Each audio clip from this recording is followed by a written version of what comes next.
So I'm going to show you how to make a bun cover for synchro swimmers, although I think dancers might use them too. What you're going to start out with is a circle of spandex. 4-way is best. If you can't use a 4-way stretcher, it doesn't have much stretch, cut a little bit bigger than you would if it was good 4-way stretch. Generally speaking, I find an average 6 inches usually average for most kids and teenagers. If they have a lot of hair, I'll go 7.5 inches, and if it's a really young kid, usually 5 or 5.5 inches. So this is a 6-inch one as an average. So you're gonna need that. You're gonna need some 1/4-inch elastic. Black is best because when you're dealing with wet, like slick back synchro hair, black will hide better than white. And then you also want a cord threader, although you could use a safety pin. So what you're going to do, now you can do this, I'm showing you on a serger, but you can do this on a regular machine also. I'm going to be serging around the whole edge just to clean up the edge. If you don't have a serger, what you're going to do is just zigzag around the edge, and that's honestly optional at that.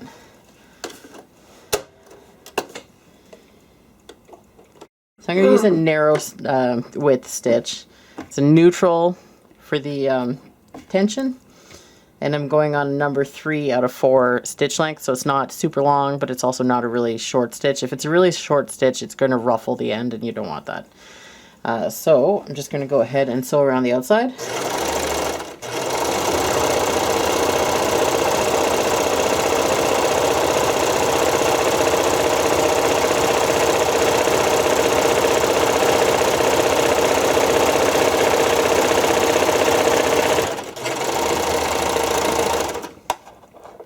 And then trim it. So that's what you've got there. Now I'm switching over to my normal machine. So this one I'm going with a medium zigzag, kind of a mid-range stitch length. And what you're going to do is flip this over about 1/2 inch, and you're going to stitch on the edge. So it's going to be further away from the edge of the fold, and more on the inside here. As you go, you're going to stretch it on the inside so that it basically takes up the extra fullness from the outside and matches up. I'll show you what I mean.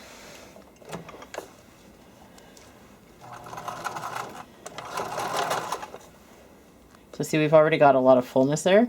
So I'm holding this about the 1/2 inch in, and I'm just going to stretch.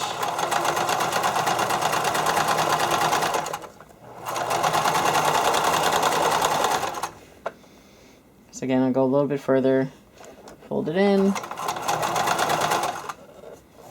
And if it like folds under a bit, that's fine too.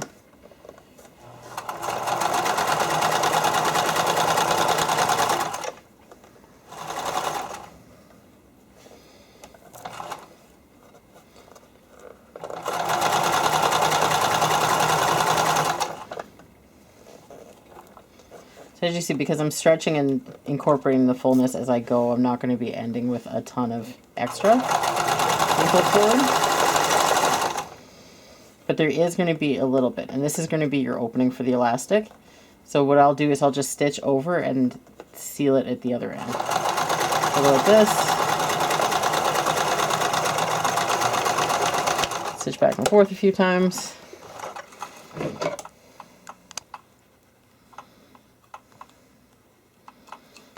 Trim all the threads.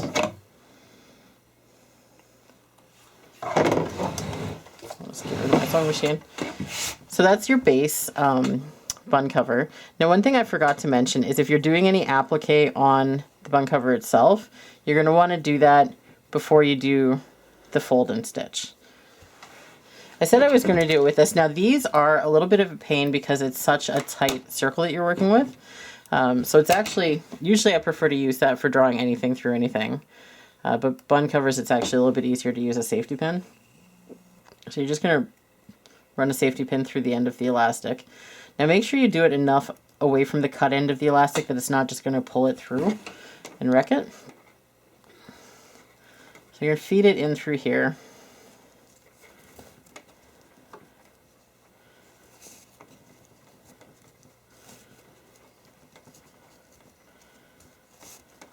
And just distribute the fullness as you go. Come out the other side. Pull that elastic a bit. Now, how short you want the elastic is a matter of taste. I like it relatively short because it does stretch. So even if you've got it tight like this, it's still going to fit over your bun.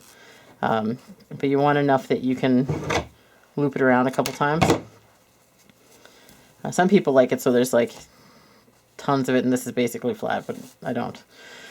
So pull it. You're just going to knot near the end here.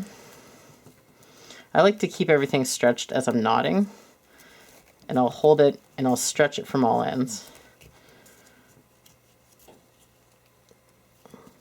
And then I knot it again. Usually I'll leave the ends a little bit longer to start, but because we're on video, I get nervous and screw up. So you see if you pull on that, that's nice and taut and firm. So trim the ends. And there you've got your bun cover. So for those of you who don't know what a bun cover is, basically you put your hair in a bun and then you fit this over it. If my fist is a bun, you put it over the bun, and you pull the end of the elastic out. And you just flip that over the bun to tighten it up a bit, and you've got, it just covers your bun. It's a bun cover. And there you go. So as I was saying, for order of operations, if there was applique on this, you'd do that before folding and sewing. But if you're doing crystalling, you want to do that after the flip and sew, but before you put the elastic in. It just makes everything easier because then you can pin it to, I usually do styrofoam, so I'll take a length of styrofoam and I'll just pin it flat and stretched, and I'll do the crystalling with glue. And I'll let it dry and then go, and then that's nice and stretched, and it'll be nice and firm and nice and safe and secure, so it won't come off when it is stretched. But there you go, finished bun cover.